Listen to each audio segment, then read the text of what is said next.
dzējolis, ko es veltīju manam ļoti senam zviedru draugam, kurš pagājuši gadu saņēma operu albu Thomson transferējā.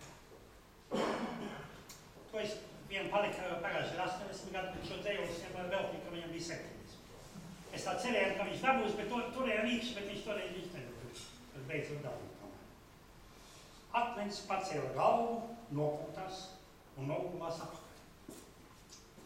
Pasaule brīda savu ceļu tālāk. Kur palika nopūta? Dievs pasmaidīja. Debs un kvešs.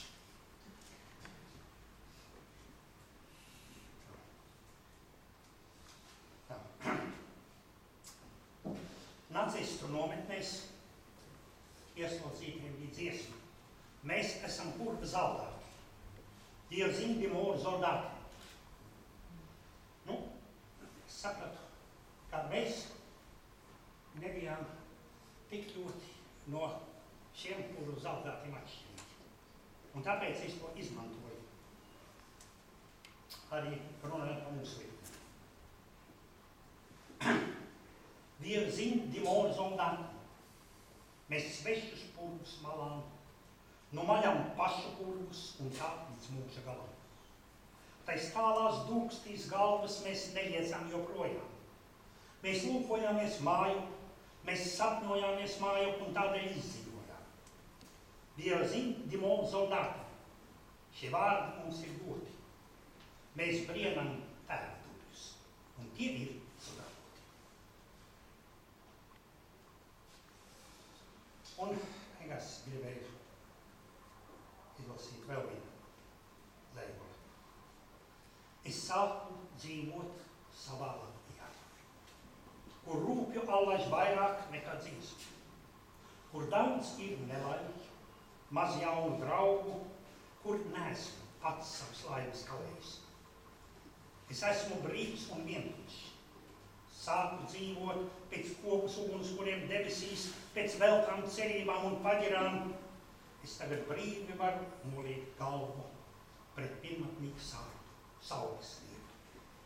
Es varu pasmieties par zvirbuļu. Man nav vairs jāiet nostieptām kā stīgai. Es varu brist, es varu čunčināt, es varu brīvi klausīties un klusēt un nebrīvot ar savu taisnību. Es sāku dzīvot savu mūža beigās pats savā Latvijā. Vai bija vērts? Es lētā lūkojos kā karogā. Es rietā lūkojos kā karogā. Un lēnu muti klusam saku. Jā.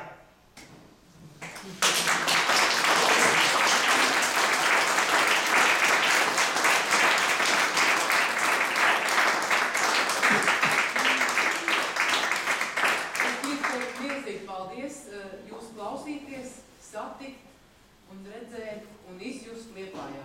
Paldies Pilsētas vārdā un klausītāju vārdā.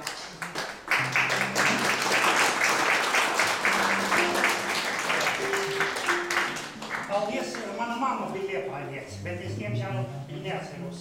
Jo tad, kad viņa mira, man bija 8 mēneši.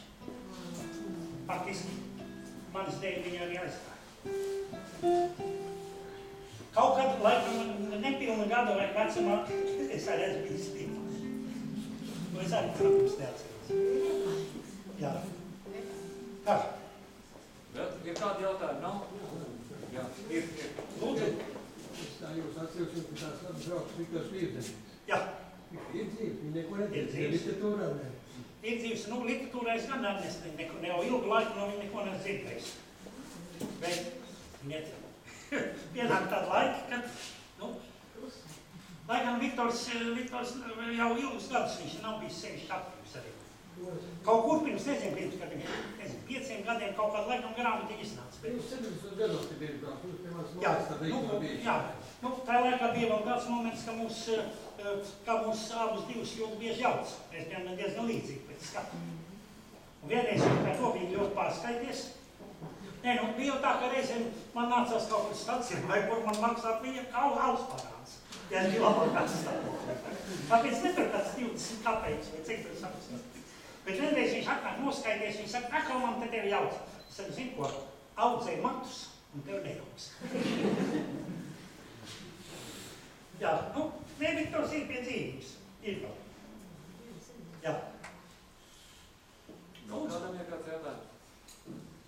Droši un bezkausēšanās. Jā. Es jau gribēju prasīt, Jā. jūs sacījāt, ka jūs nododat tās grāmatas, atdodat, Jā. ka jūs tik un tā taču lasat. Es zinu, ka jūs kaut kad iepriekš bijāt aizrāvies ar detektīviem. Kas Jā. tagad jūs interesēs? Jā. Kas ir jūsuprāt tā vērts, lai Jā. tagad lasītu? Redziet, piemēram, tagad, ko es izlasīju pāris grāmatas. Tās ir Krievu vēsturnieku, neviena ir Krievu vēsturnieces monogrāfija par Kremli un Baltiju. Tā viņi saucās. Pribaltiju Kremli. Par Kremļa sovietizācijas problēmu Baltijā. Un viņa, faktiski viņi sāk jau no tā īsi konspektīvi jau vēl no pirms kara laikiem, no 30 gadiem, bet, praktiski varētu teikt līdz atmodernu līdz neatkarības pasludināšanai. Un viņi konstatē, ka visus šos te gadus tā sovietizācijas programma nav gājusi cauri. Viņa nav izdevusies. Un vēl vairāk viņi pamato to, ka viņa arī nevarēja izdoties Baltijā. Jo tās teiksim, latviešu, tas ne latviešu, bet baltiešu tradīcijas. Un nevar iznīdēt arī to, ka mums ir bijusi neatkarība pirms tam. Tā ir tik fundamentāla lieta, ka to nevar iznīdēt 50 vai 60 vai cik gadu laikā. Tā bija viena tāda grāmata. Tur bija ļoti daudz statistikas, jo viņi tomēr var strādāt ar Kremļa arhīviem, ar to, ko nevar strādāt ar vēsturniekiem. Bet arī tas, teiksim, viss šīs, teiksim, pēckara pretošanās kustības, sevišķi plašs tas bija attiecībā runājot par Lietuvu, jo tur tas bija jau faktiski, tā nebija vienkārši, mežbarāju cīņa, tas bija karš, vistīrākā nozīmē, apmēram tāpat kā Rietumu Ukrainā. Tas ir viens, vai ne? Tad es izlasīju igauņu vēsturnieku Magnus Ilmjārma, tādu ļoti biezu grāmatu par 30. gadu Baltijas diplomātiju. Un par to, kā viņi, kad Baltija bija novēlta jau. Tas bija skaidri redzams. Bet ka tajā situācija varēja arī darīt vairāk. Lai paglābtu, lai viss zaudējumi un līdzīgi varbūt nebūtu tik lieli. Bet, tas tā ir. Tas ir tas, ko es izlasīju pēdējā laikā. Pašpēdējo es izlasīju tagad. Tas ir arī vēsturnieka Andrija Vezergaļa grāmatu. Bet tā nav vēsturiska, tas ir vēl pirms viņa nelaikīs iemē. Grāmata ir bieza. Arī turpat gan viss 500 lapus. Tā ir viss, kā saka, viņas dzīve un viss viņa dzīves traģika. Tā ir ļoti smagi.